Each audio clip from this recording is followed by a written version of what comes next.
Halo semuanya, pada video kali ini kita akan membahas struktur dan penjelasan lengkap dari aplikasi toko online yang dibuat menggunakan Flutter.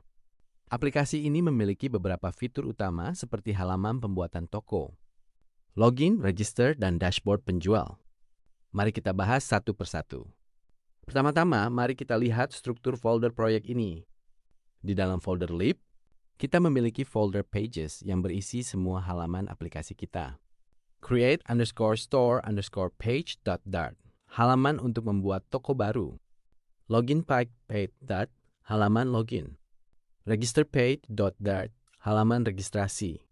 Seller_dashboard.dart, dashboard untuk penjual. Authgate.jr, pengatur routing autentikasi. Main.dart, entry point aplikasi. Models.dart, model data aplikasi. Selain itu, ada file penting seperti main.dart sebagai titik awal aplikasi dan models.dart untuk struktur data. Mari kita mulai dengan create store page. Fungsi utama halaman ini digunakan untuk membuat toko baru dengan form, input yang mencakup nama toko, deskripsi dan kategori, komponen penting stateful widget. Halaman ini menggunakan stateful widget karena memiliki state yang bisa berubah, seperti input form dan status loading. Text editing controller. Kita menggunakan beberapa controller untuk mengelola input. Name control untuk nama toko, desk control untuk deskripsi. Category artwork untuk kategori. Form validation, ada validasi untuk memastikan semua field terisi sebelum submit. UI components state field dengan decoration untuk input nama. Deskripsi dan kategori elevated button untuk submit.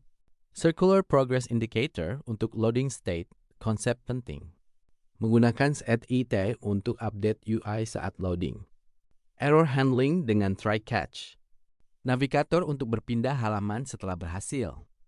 Selanjutnya adalah login page.dart. Fungsi utama halaman login memungkinkan user untuk masuk ke aplikasi menggunakan email dan password. Komponen penting step management. Gmail control dan password control untuk input. As is loading, boolean untuk status loading. Authentication logic. Menggunakan Firebase out atau authentication service, method sign in untuk proses login. Error handling untuk menampilkan pesan error. UI atau UX feature tab dengan obscure text untuk password. Validator untuk memastikan email dan password tidak kosong. Link ke halaman register. Loading indicator saat proses login. Best practices. Password field menggunakan obscure text true. Email validation menggunakan text input type .email address. Responsive error messages untuk user feedback. Sekarang kita bahas register page. Adalah halaman registrasi untuk user baru saat membuat akun. Di dalamnya terdapat beberapa komponen penting seperti form input untuk email, password, confirm password, dan nama yang bersifat opsional. Validasi yang digunakan meliputi pengecekan format email, kekuatan password, kecocokan antara password dan confirm password, serta memastikan tidak ada field yang kosong. Proses registrasi ditangani melalui metode sign up yang berfungsi membuat akun baru dan terintegrasi dengan authentication service. Setelah berhasil, user akan diarahkan secara otomatis ke dashboard. Penanganan error juga disertakan, seperti saat email sudah terdaftar, password tidak cocok, atau terjadi masalah jaringan. Dari sisi keamanan, password dienkripsi oleh auth service, input disanitasi, dan pesan error dibuat aman tanpa mengungkap detail sistem. File seller_dashboard.dart merupakan halaman terpenting bagi penjual untuk mengelola toko mereka. Halaman ini biasanya menggunakan stateful widget karena memuat banyak state, seperti informasi toko, daftar pesanan, statistik penjualan, dan data inventaris produk. Pengambilan data umumnya memakai Future Builder atau Stream Builder untuk mendukung real-time update sekaligus menyediakan tampilan loading dan error handling. Dashboard ini mencakup beberapa bagian utama seperti header yang berisi nama toko, informasi toko, dan tombol logout. Kemudian terdapat statistik penjualan seperti total penjualan, jumlah order, produk terjual, dan rating toko. Pada bagian pengelolaan pesanan, penjual dapat melihat daftar pesanan berdasarkan status seperti pending, processing, completed, dan cancelled dengan warna penanda yang sesuai. Detail pesanan dapat dibuka dengan gesture tab. Selain itu, terdapat menu penting seperti tambah produk baru, lihat semua produk, statistik penjualan, dan pengaturan toko. Elemen interaktif seperti tab bar digunakan untuk memfilter pesanan berdasarkan status, refresh indicator untuk memperbarui data, serta navigasi menuju halaman detail. Beberapa helper method juga diperlukan. Misalnya, undo-measure color untuk menentukan warna status, toggle store status untuk membuka atau menutup toko, dan Show Edit Menu Dialog untuk mengedit menu. Pengelolaan state dapat menggunakan setDate untuk kebutuhan lokal, namun bisa diperluas menggunakan provider atau riverpod untuk skenario yang lebih kompleks. File authgate .dat berfungsi sebagai routing guard untuk autentikasi dan menentukan halaman mana yang harus ditampilkan berdasarkan status login user. Logika utamanya meliputi pengecekan authentication, state untuk memastikan apakah user sudah login atau belum.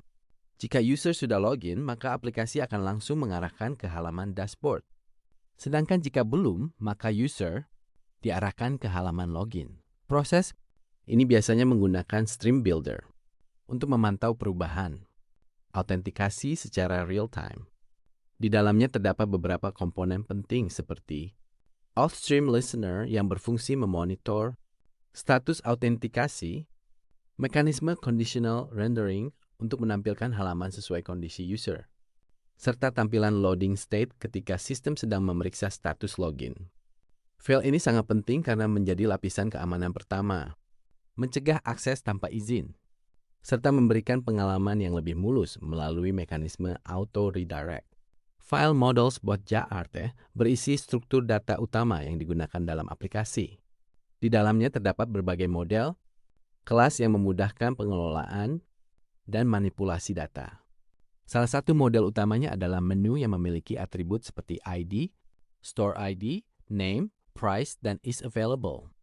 Model ini biasanya dilengkapi factory constructor seperti menu.fromMap untuk mempermudah parsing data dari JSON. Selain itu, terdapat order model yang menyimpan data pesanan seperti ID, nama menu, quantity, price, dan status yang dapat berupa pending, processing, completed, atau cancelled. Model ini juga memiliki metode untuk konversi data ke dan dari JSON. Terdapat pula order item model yang merepresentasikan detail item dalam pesanan, seperti jumlah item, harga per item, dan perhitungan subtotal. Penggunaan model sangat penting karena memberikan type safety, memudahkan manipulasi data, menjaga struktur kode tetap rapi, serta membuat komponen aplikasi menjadi lebih reusable. File main.dart merupakan entry point dari aplikasi. Di dalamnya terdapat fungsi utama main yang dimulai dengan widgets Flutter binding that ensure initialized untuk memastikan semua binding Flutter siap digunakan. Pada bagian ini juga dilakukan inisialisasi Firebase serta layanan lain yang diperlukan. Sebelum aplikasi dijalankan, selanjutnya function tersebut memanggil run app sebagai root widget. Widget My App berisi konfigurasi material app seperti tema aplikasi, pengaturan tampilan root awal yaitu outgate, serta definisi berbagai rute lain yang digunakan dalam aplikasi. Selain itu, file main.dart juga berfungsi sebagai tempat inisialisasi konfigurasi global. Seperti nama aplikasi, tema utama, dependency injection, serta global state initialization yang diperlukan sebelum aplikasi dapat berjalan dengan baik. Halaman login menampilkan ikon toko di bagian atas dengan judul Mitra Seller Login. Terdapat dua field input untuk email dan password, di mana password ditampilkan dalam bentuk bullet points untuk keamanan. Tombol masuk berada di bawah form, dan terdapat link registrasi. Belum punya akun? Daftar di sini di bagian bawah. Desain menggunakan warna ungu sebagai primary color yang konsisten. Seller dashboard, tampilan menu. Dashboard menampilkan dua tab navigasi, yaitu menu dan order masuk, dengan toggle switch di kanan atas untuk buka atau tutup toko. Daftar menu ditampilkan dalam bentuk card yang berisi nama menu, harga, dan toggle switch untuk ketersediaan. Contohnya mie goreng Rp12.000, kue tiaw goreng Rp25.000, dan nasi goreng rupiah ke-15.000 floating action button. Berwarna biru dengan ikon plus di pojok kanan bawah. Berfungsi untuk menambah menu baru. Terdapat tombol batal dan simpan di bagian bawah. Background belakang dialog sedikit blur untuk fokus pada input form. Dialog edit menu. Dialog edit menampilkan form yang sudah terisi dengan data menu yang akan diedit. Misalnya mie goreng dan buah jemil. Berbeda dengan dialog tambah. Di sini terdapat tombol hapus, berwarna merah di kiri dan tombol update berwarna ungu di kanan. Dialog konfirmasi hapus. Sebelum menu dihapus, muncul confirmation dialog dengan pesan hapus menu. Dan warning, tindakan ini tidak dapat dibatalkan. Terdapat pilihan batal dan hapus.